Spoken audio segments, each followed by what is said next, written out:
Hey guys, welcome to this week's Money and Investing Show. This week we're going to look at the reopening of the Australian economy, the pros and cons, the businesses that will do well versus the businesses that won't, and what this really means for the stock market, and more importantly, what this means for your investment opportunities and potential profit within the stock market. Sure, you're going to find this one really useful. It's also going to give you a very different set of lenses to look at this opportunity. See you in the show.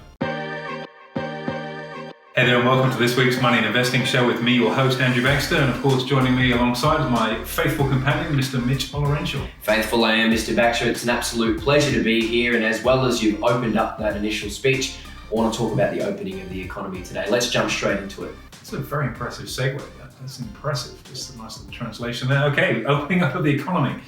Most people can't wait, can they? I know, my wife's been at home with her kids now for 8 weeks, homeschooling with 4 kids under 5. It's been quite the mission, and for a lot of people, that's been both parents at home, climbing the walls and running out of Netflix reruns to watch. So, it really is something that's long overdue. People want to get out and about.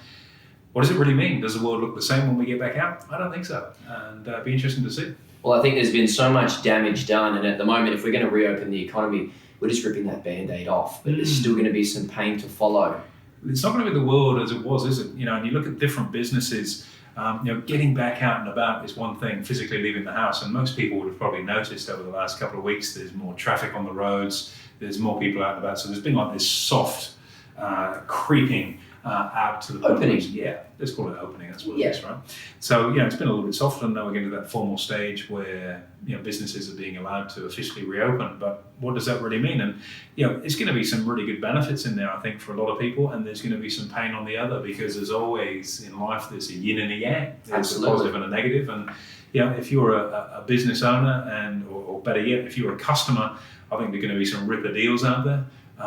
In terms of, you think about travel, airlines are going to need to instill confidence in people to want to travel again, that it's safe, discounted airfares, hotels, cheaper places to stay, restaurants, cheaper dinners, come back, see what we're doing, promotions at bars, probably plenty of other things as well. Well, we might have to take a trip to Vegas for a couple of $100 and go to the best bar possible. I don't know how you're flying if you're going there for a couple of $100, but I'll see you there at the other end of the spectrum. But there's some huge opportunities there for the consumer. So on one level, it's going to feel, how good is this? But as I say, there's a yin and a yang on the other side. And if you think about that from a business owner perspective, where does that then leave you? In terms of office space, if you've got to provide a larger square meterage per employee, does that mean you're going to move office so you can get everyone in, or do you have fewer people in which case, there's a possibility of some job insecurity, the need where some people might be working from home on a more permanent basis. Now, obviously, what I want to do before we touch on the pros and cons for, say, the consumer versus business, let's chat about what it actually means about reopening the economy. As we briefly mentioned, it's not just, hey, bars are open, you can fill it with 400 people and away you go. It's going to be a little bit more softer than that. So what do you expect we'll see from an economic standpoint of view and also a practical point of view? Well, I think a lot of people's expectation is wildly unrealistic in the first instance, and that is that, the economy's reopened, we turn on the light switch and it's all bright back to normal, and we're back as we were, and that's very much not going to be the case. On any real metric, there are millions of people that have lost their job, and tens of millions of people have lost their job in the US. So all of a sudden, you've got a significant rump of people that are out of work. They're not necessarily going to be that excited about the economy reopening unless it lets them get back in the workforce that bit more quickly, because you're now moving to a situation where potentially you're living on a welfare check as opposed to the income that you were earning previously. I don't think it's going to be a day and night, we're back to normal at all. I think it's going to be a very different looking world out there. Consumer confidence is shot to pieces. If you've got a choice of getting another 6 months out of your plasma screen, you probably worked it pretty hard if you've been watching Netflix reruns, but if you've got a chance of another 6 months out of your plasma screen before you have to upgrade it, or you want to upgrade it, if you're less secure in your work and you're concerned about where the economy is going, you're probably going to hold off spending that money too quickly. So do you think overall our GDP will further contract and consumer spending will heavily draw back? I think it will for the moment, because it's kind of a litmus test. People are going to have to, you're not just going to believe something that you've seen on the TV. I know a lot of people do, which is quite dangerous. You're going to want to test it yourself and see how it really is. And you can look at that in micro sectors. If you take supermarkets, for example, I mean, they've been, like, take Woolworths has had a fantastic run out of this. You had the panic buying in the first instance. And I think we'll look back on this start of 2020, sort of March 2020, on reflection and just go, it was nuts. Remember when there was no flour, no pasta, no yeast, no toilet paper, no kitchen towels, no hand sanitizer, none of the stuff was there. Now it's all back to normal. And those nasty people that try to be hoarders and sell on eBay have been well and truly flayed, and rightly so. But Woolworths sales will slow down because now you don't have people, or rather when the restaurants and things open, people will start to go back out for dinner. Sure. Instead of eating at home, which has been another cause of more consumption in those more defensive grocery spaces. So, it will impact on those kinds of businesses, definitely. Mm-hmm. And people do want to get out and about. Exactly, and I guess we don't want to run the risk of people going, oh my God, a restaurant's open, let's go to the most expensive restaurant that we possibly can, spend all of the money that we basically don't have, only to realise the following week that things aren't really what they expected to be. That's right. You sort of gone out big, and all of a sudden there's nothing behind it. The credit card's looming 4 or 5 weeks down the line, and you went out big, and there's nothing sitting behind it. So that kind of baggage is a very real albatross around people's necks, and it will affect people's spending subconsciously or not. And in the early part of this, you saw stocks like Harvey Norman. The car park was pretty busy as people were buying fridges, particularly because they wanted to store all this food that they're hoarding, or electrical goods to enjoy doing nothing while you're on the couch. But again, I think those businesses, and the litmus test I always use for stocks like Harvey Norman, and I've met Jeremy Harvey a couple of times, really interesting guy, is watch the credit or interest-free period that they offer in their promotions. It used to be 3 years, and it's 4 years, and it's 5 years. Now it's like 700 months interest-free.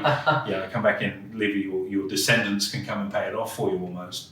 And when you start to see those lines extend, and these are the kind of economic indicators I look for as a professional trader to give me a gauge on what's really going on out there. So, when you start to see particularly extended interest-free credit periods, like interest-free at the moment, when interest rates are a quarter point, it's almost a non-entity anyway. Exactly. But nonetheless, they give you a very good indication of that push-pull, whether there's really strong demand or whether it's backed off and they're trying to put some air in the tanks in that respect. So that's something I certainly look for. And you're right, people might go out pretty hard, we're back to work, but what are your chances of picking up that extra shift at work if things have slowed down some? Exactly, I think that's a really interesting point. Now, building on that, I mean, there's pros and there's cons to the economy reopening. Now, we can talk about the consumer in one camp and the business. So if you had to talk about the consumer first, obviously the pros are things might be cheaper, things like that. I think it'd be very much a consumer-driven market. If there's weaker demand, there's got to be more enticement for people to do things, which means there are more deals and more opportunities. My wife and I were just talking about this yesterday. I've got a birthday coming up. We have a birthday every year, but quite a big birthday coming up next year.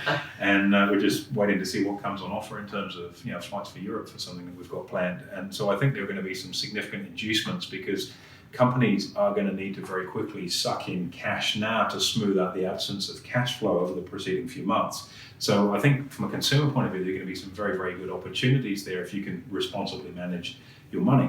Travel is one big one, and we've talked already about restaurants and bars and different promotions that you may see around that. So I do think from a consumer perspective, there's some good opportunities coming.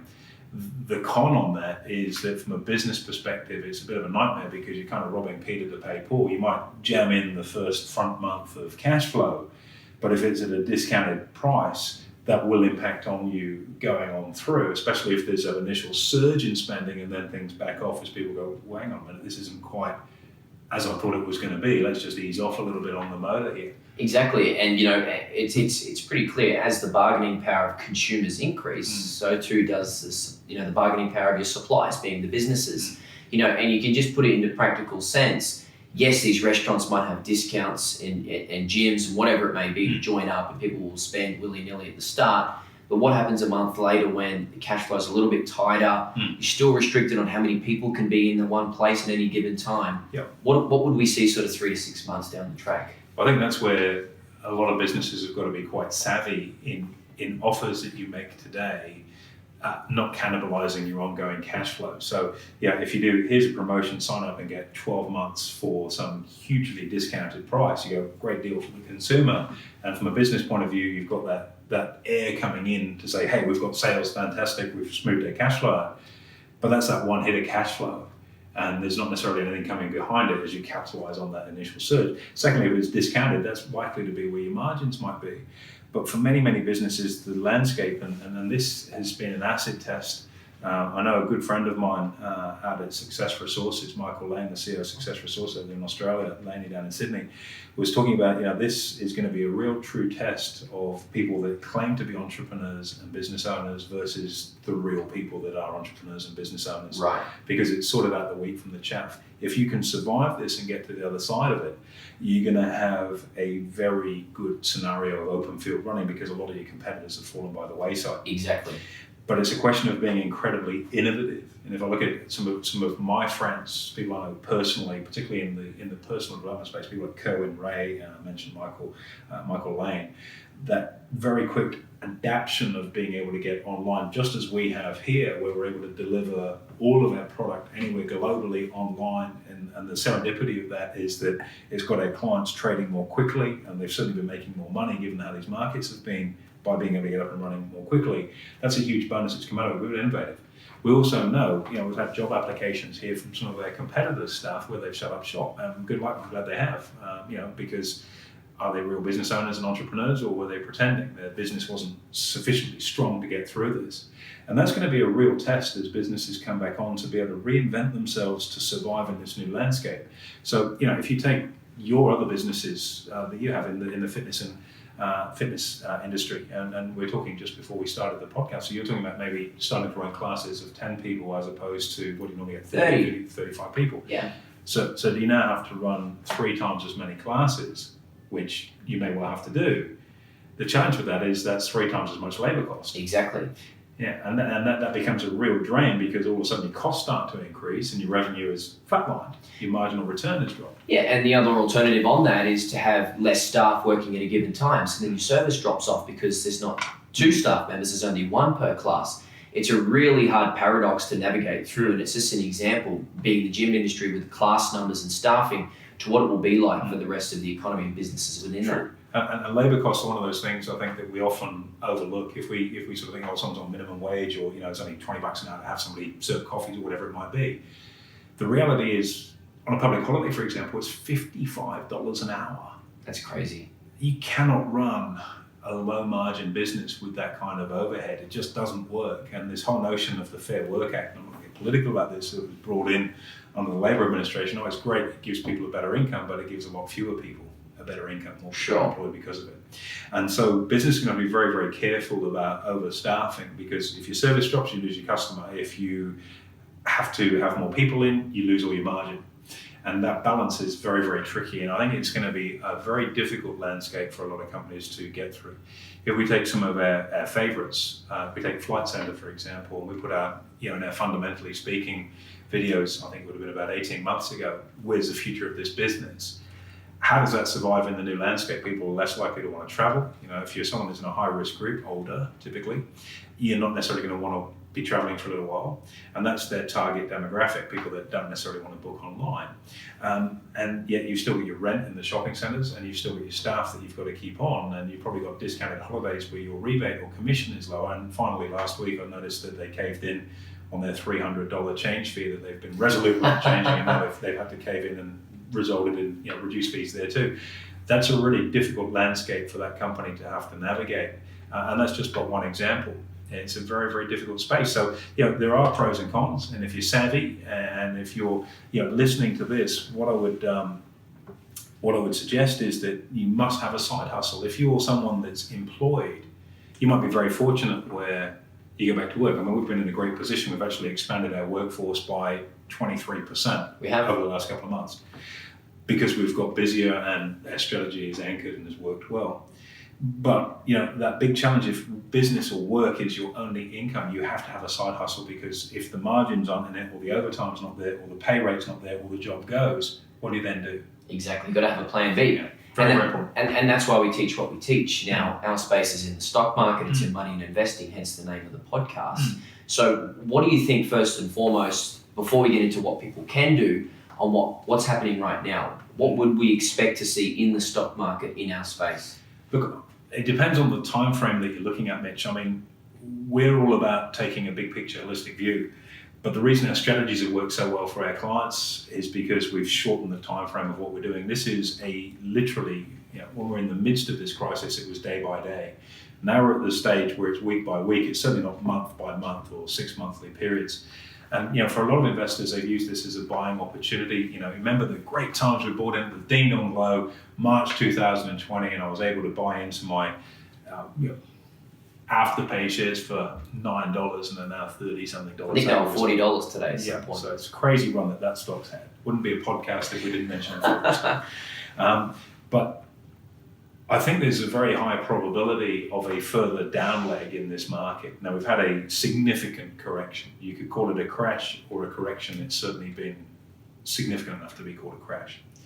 And we've had quite a nice recovery. Look at the NASDAQ, for example. The US market has had its strongest month or quarter for the last 31 years. 33 years, I think it was the strongest month. Strongest month for 33 years, which is an incredible statistic on that rebound up. And tech companies in particular, NASDAQ is at a 12-month high. The tech companies have done very, very well out of this because more and more people are using tech to communicate or to be at home, whatever, to run their businesses and so on. So they've had quite a nice run through this.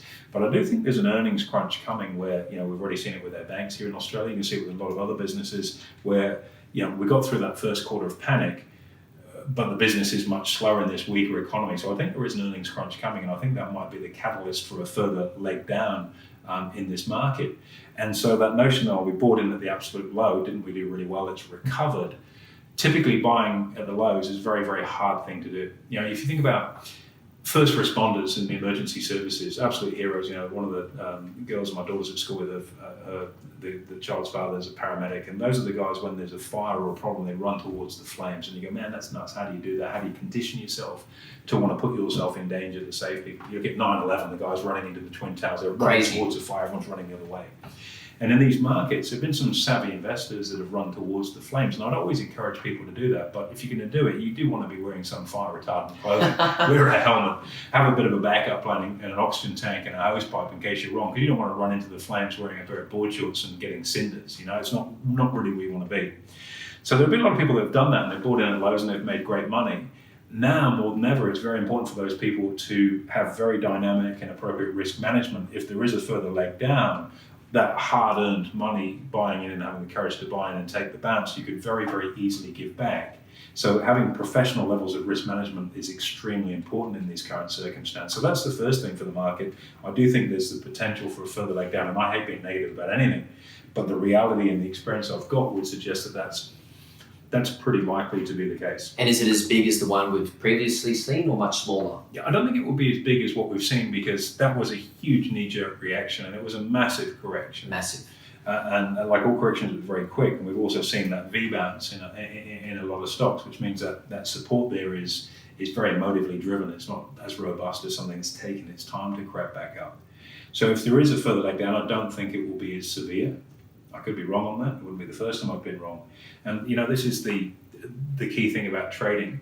Successful trading and investing, contrary to what most people listening to this might think and most people out there would think, is not about predicting or should I say guessing about what's going to happen. It's about responding to what's actually going on. Because if you get in the guessing game of trying to forecast what's going to happen, you're either going to be absolutely right or you're going to be absolutely wrong. That's 50-50, red or black. That's not my game at all. I prefer much better odds for my investing than that. Me too. So instead, what we're looking to do is to be able to respond to what's actually going on in the market real time. And by chunking the time down to shorter time frames, we've been able to help our clients be in the market, generate terrific income, but we're not locked into this long-term view, which anything can happen in a month or 2 out. We're at week to week now. Not day to day. You think back a month ago, we were trading day to day. Now we're at week to week, but we're not at that month to month stage. So your strategy has to be able to concertina or expand out to suit the shape of the market. So week to week, pretty comfortable with where we're at. As I say, we've had clients making great money through the last 2 months. March and April has been fantastic, and May will be the same. But we're not trying to guess what June brings. We're just dealing with the here and now. Exactly. You have to be proactive, but you have to live in the moment too. Mm. So, the stock market's our hustle. That's our main hustle. But for those people who are working elsewhere and they need a side hustle, we all know how powerful the stock market, the options market can be. How do those people get involved? What do they do? And what would you suggest? The big temptation, and I did an event last night, online event I might add, who are, tell me about day trading. We've already covered that in this podcast. Day trading is the biggest mugs game on the planet. No offense to anyone that's a day trader listening to this, but you and I both know you could make a lot more money doing something different. 2% of people cover their costs and all make money. It's not the sizzle that a lot of people out there try and sell mugs game. Having a side hustle that just ticks over is crucial. And what does a side hustle have to be? How much does it have to bring in to make it of interest to you? For most people, an extra $300-400 a week starts to buy a little bit of time back and starts to go, okay, that's actually worth a look at if you're able to do it on a consistent basis. Some people, their goals are a little bit more substantial. If I look at a lovely couple I'm working with as personal mentoring clients of mine at the moment, their goal was just to make an additional $1,000 a week. That's all. And they needed a strategy because cash wasn't working for them. Their with-profit bonds wasn't working for them. They needed something to generate that kind of income. And on Monday, $1,700 in 10 minutes income paid for the week. That's bought the husband's time back. He does some part-time work just to keep the cash flow ticking over. That's bought his time back and some. So it's not out of reach of everyday people, and they're by no means experts in the stock market. They've never invested in the stock market 2 months ago. What a time they've picked to get started. Crazy. They've pulled $6-7 of income over the last 7 weeks. Happy days. So that sort of thing is available. And for anyone listening to this, you think, they must have millions to do. They don't have millions. What they've got is a game plan that's tailored to work for them. Now, that's not just about what money can I make, it's also where my level of risk is, and these are fairly conservative people too. So this isn't sort of having a massive punt and gearing up and hoping it works well. It's a question of tailoring that strategy to them. So for anyone that's looking for a side hustle, work out what your number is. Where does it become interesting for you? And we can work backward and help create a strategy for you in order to do that. And it's not as hard as you might think, but if you are going to do it, and this will be something I would strongly encourage people to do, get it right first time. Because if you start something and it doesn't go well, you're far less likely to want to go back and have an experience of it again. You take food, let's say you went out for dinner and you decided to get a kebab. And anyone that's maybe had a few drinks on a Friday is probably experienced a kebab at some point in time. But let's say you got really bad food poisoning from that. You're not going back. You're very unlikely to go back to that experience again, And so you're better getting it right first time and not having that food poisoning experience, and you go back every week. Trading and investing is the same. The stock market, get it right first time. Don't have that bad experience that leaves you on the toilet. Have the experience that gets you what you expected. How do you get that? Well, you're not going to learn it watching YouTube. And it always amazes me, people, I'm going to teach myself or put some money in the account. It ain't going to work because there's some terrific content on there as included. The problem is none of it's cohesive. None of it comes together in the right order that's designed to take you from A to Z, going through all the mechanical steps. You might take a little bit of this and a little bit of that. You end up with the duck-billed platypus of a trading strategy. It just doesn't pull together. So you can shortcut your way to learning this, especially in the current environment. You want a very structured, defined process with key milestones, with key support, but all the while it's checking back into, look, what are you wanting out of this? Rather than somebody else's journey. And that's how I'd recommend that people start. Get it right first time. It's false economy not to. Go and put $5,000 in a broking account, give it a go. You'll lose the $5,000 and you wouldn't have learned much other than the stock market's bad. Put $5,000 into your own investment education, you'll learn how to do it for real. And you'll make $5,000 on that, and then another 5 and another 5 and another 5. Sounds pretty good to me. And I think it's so important. You've got to get rid of that baggage, and starting off right rather than starting off quick or with shortcuts.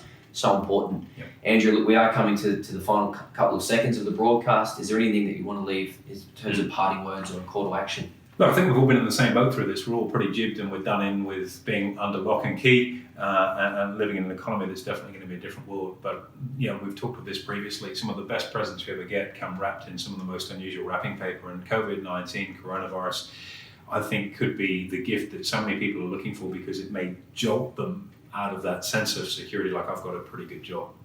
What happens if you don't anymore? Yeah. And you have to have that plan B. So that is a gift. You just have to look at it. I always remember, one of my close mentors, Tony Robbins, spent plenty of time with Tony. You always look at a challenge and say, where is the gift in this? Number one, it may jolt you out of that false sense of security. She'll be right, man. We're okay. We don't need to worry about anything else. We don't need a side hustle to, man, we do need something. Our investment property, the tenant doesn't have to pay any rent for the next 6 months. And then it's vacant for a year. Not such a good idea. Secondly, so that's one thing. Look for the gift in it. Number two is get it right. Don't mess around, be committed. And it's like anything in life, if you're committed to something, you always get an outcome. If you poke it with a stick, you very seldom do. So be committed, learn properly, do it well. Number 3, please don't take shortcuts. Now there's a big difference between a fast track and a shortcut. A shorcut's where you cut corners and cheat your way to success. A fast track is where you eliminate all the unnecessary fluff and focus on what you need to do next. Okay, so fast track. Why? Why would you want a fast track? Because this window that we have in this market right now of supernormal profit, which is what we've been enjoying and our clients have been enjoying for the last couple of months, will come to an end at some point. And when it does, we're going to have to revert back to helping our guys make 1.5%, 2.5%, 3% a month in terms of income, as opposed to making 1.5%, 2.5%, 3% a week. So there's an opportunity to get in now and 4 or 5 times the income capacity. But the skill set to do that doesn't happen by accident. You need a structured plan. So dial in. Let us help you. We've done it with thousands of people. There's nothing so special about you, which means you can't learn this. It's just simply a process. It's not personality driven. And if you're open, it'll work. And if you're closed and going, I don't need to, I already know this, well, don't forget you don't get paid for what you know, you get paid for what you do. And if you're not doing it, it's because your confidence isn't there. And that's something, again, we can fix. Look, that's a really powerful string of words there, Andrew. Thank you very much. And I guess this whole notion of reopening the economy is interesting. I heard a good quote today to cap this off, is that the short-term gain, the whole notion, the short-term gain of this economy opening is only masking the long-term pain. There's so much you're going to be doing out there. You're going to need that second side hustle. You're going to need a second plan B. So thank you very much. I appreciate your time. Pleasure as always, Mitch. Thanks very much. Hope you enjoyed the show. The economy's opening up. Hopefully your mind is, and hopefully your wallet will be too, as we help you put more into it. Make sure you give us a rating and a review. We'll see you next week.